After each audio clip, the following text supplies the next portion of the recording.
चला, उस टाइम पे हमने कहा कि कैमरा और कलम पे बंदूक का पहरा है, मुक्ति अभियान देश में चलाना पड़ेगा। कैमरा कलम पर बंदूक का पहरा है और वो बिल्कुल अब स्पष्ट दिखाई दे रहा है।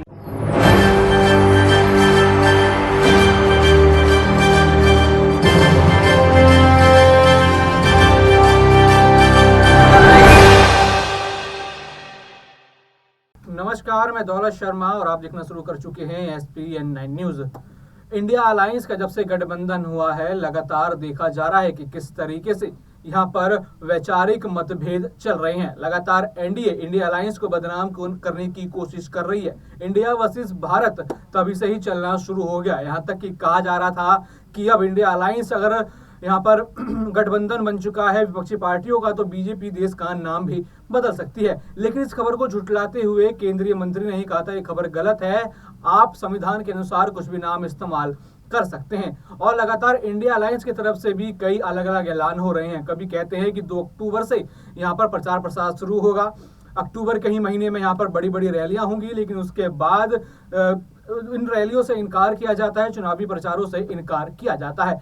लेकिन यहाँ पर एक नया ऐलान इंडिया अलायंस के द्वारा किया गया है कि करीब यहाँ पर कई सारे पत्रकारों के नाम उन्होंने लिस्ट जारी करे। करीब 14-15 पत्रकार हैं जिनका बहिष्कार करेंगे और उनके प्राइम टाइम जो शो होंगे उनका भी बहिष्कार किया जाएगा। और लगातार इसके बाद से ही इस पूरे समाचार के ऊपर प्रतिक्रिया लोगों की आ रही है। और अब इसके ऊपर प्रतिक्रिया दी है यहाँ पर किसान नेता राकेश टिकैत ने। जहां तक देखा जाए तो उन्होंने इस फैसले को कहीं ना कहीं सही है जो बताया है। और आपको सुनाते हैं कि इसके ऊपर राकेश टिकैत ने क्या कहा। बात कहना सरकारों को वही एक आंदोलन है।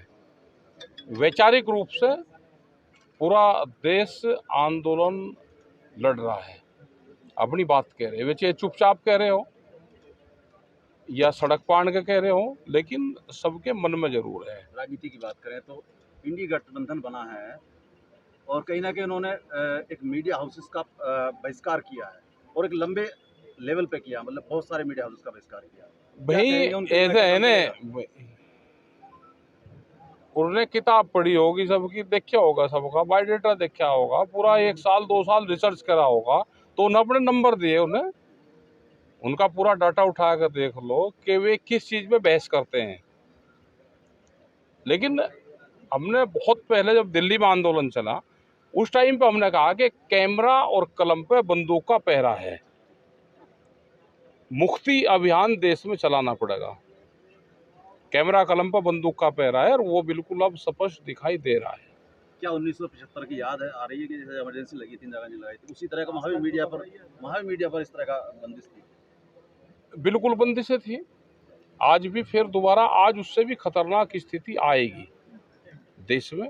अगर ये 24 में दोबारा ये सरकार आती है तो बहुत ज्यादा हालात देश के खराब होंगे। इमरजेंसी से तो खतरनाक स्थिति आज भी है। उस टाइम पे उन्होंने बंद करके इमरजेंसी लगाई थी। आज तो लोग खुले घूम रहे हैं और बोलने की आज़ादी नहीं है देश में, बोलने की आज़ादी नहीं है। बाहर के G20 मीटिंग यहाँ पे हुआ, एक बाहर के लोग यहाँ पाए और प्रेस कॉन्फ्रेंस ना हो सकती हो, बाहर के राष्ट्र अध्यक्ष यहाँ बोल ना सकते हो, वे जाकर दूसरे देश में अपनी प्रेस कॉन्फ्रेंस करते हो। आज देश में बोलने की आज़ादी नहीं है। सनातन पर चोट हो रही है, कर्नाटक की बात कहाँ हो रही? एक बयान आता है कि सनातन को खत्म कर दिया जाए। लगातार बयान आ रहे हैं, विवादित बयान दिए जा रहे हैं। कभी उसको कीड़े मकोड़ों से तुलना हो रही है, कई बीमारियों से, अब जब पोटेशियम से शिक्षा मंत्री ने बिहार की तुलना कर दी है। ये किस तरह की बयानबाजी है? सनातन पे कोई चोट नहीं कर रहा, 80% है तो उन पर कौन चोट कर देगा? वे तो केस को उलझा रहे हैं कि सनातन को चोट कर दी। तो कोई चोट नहीं कर रहा। ये चाहते हैं कि ये मुद्दा गर्म रहे, हमको इस पे वोट मिलती रहे। अच्छा, 2024 में अगर इंडिया अलायंस आती है, आपको लगता है किसानों का भला होगा? किसानों का तो बिल्कुल भला होगा। किसानों का भला वहाँ हो जाएगा जहाँ सरकारें किसानों की बात सुनेगी, जहाँ बैठ कर बात करेगी।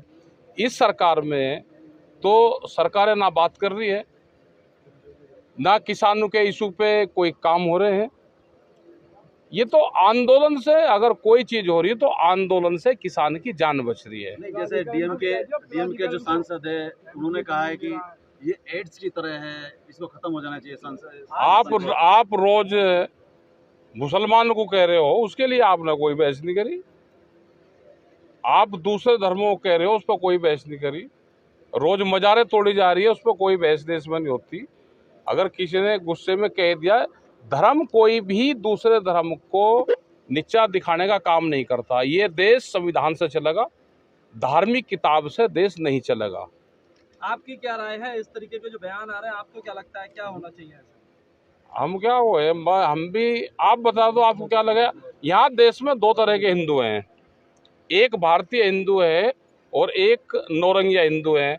आप मुझे ये बताओ कि आप कौन से हिंदू हो। सारे पत्रकार बताओ कि हम भारतीय हैं या नौरंगिया है, उसी से पता चल जाएगा। बात भारत की है तो भारत अरे की है। भारतीय हो ना, तो फिर आप नौरंगिया तो नहीं हो। आपको जोर का कि हम भारतीय हिंदू हैं, हमने कहा कि हम भारतीय हिंदू हैं। कौन चोट पहुंचा देगा? कोई चोट नहीं पहुंचाता। अभी आपने भी भारत का जिक्र करा, इंडिया वर्सेस भारत की एक लड़ाई अभी चलती हुई दिख रही है। कुछ नहीं चलता। वे अगर किसी ने नाम ले दिया तो ये उस नाम को, ये इतिहास को बदलना चाहते हैं। ये यहाँ पे जब तक जय हिंद संविधान का नारा देश में लगेगा, जय हिंद संविधान का नारा देश में लगाना पड़ेगा, उसमें हिंद भी बचेगा और संविधान भी बचेगा। ये संविधान के साथ में छेड़छाड़ करेंगे, देश संविधान से चलेगा, कोई धार्मिक किताब से देश नहीं चलेगा। तो आपने सुना यहाँ पर राकेश टिकैत कहते हुए नजर आए कि कलम और कैमरा जो है यहाँ पर गोली के नीचे है, यानी आवाज दबाने की कोशिश जो है सरकार द्वारा मीडिया की जा रही है। और इस बात को कहीं ना कहीं यहाँ पर वो सही ठहराते हुए नजर आ रहे हैं कि जिन पत्रकारों का बहिष्कार किया है, कहीं ना कहीं या तो वो डर की वजह से या फिर किसी और वजह से सरकार की प्रशंसा करते हुए नजर आ रहे हैं। और यही आरोप इन पत्रकारों पर बाकी लोग भी, देखा जाए तो गठबंधन के जितने विपक्षी दल हैं वो ये आरोप लगाते हुए नजर आते हैं। और अब राकेश टिकैत ने भी कहीं ना कहीं इस पर मोहर मार दी है और साथ ही साथ उन्होंने अपना अनुभव भी यहाँ पर गिनाया कि जब वो किसान आंदोलन कर रहे थे तब भी उन्होंने यही बात की थी कि कलम और कैमरा डरी हुई है, और आज भी वही वो बात कह रहे हैं कि कलम और कैमरा डरी हुई है। तो आगे देखना होगा कि किस तरीके से ये पत्रकारों का बहिष्कार जो है इंडिया अलायंस और कितना खुलकर करती है, क्योंकि कई नेता तो इस बयान से किनारा कर रहे हैं तो कई नेता लगातार कह रहे हैं कि फैसला सही है। और भी ऐसी खबरें जानने के लिए देखते रहिए SPN9 न्यूज। धन्यवाद।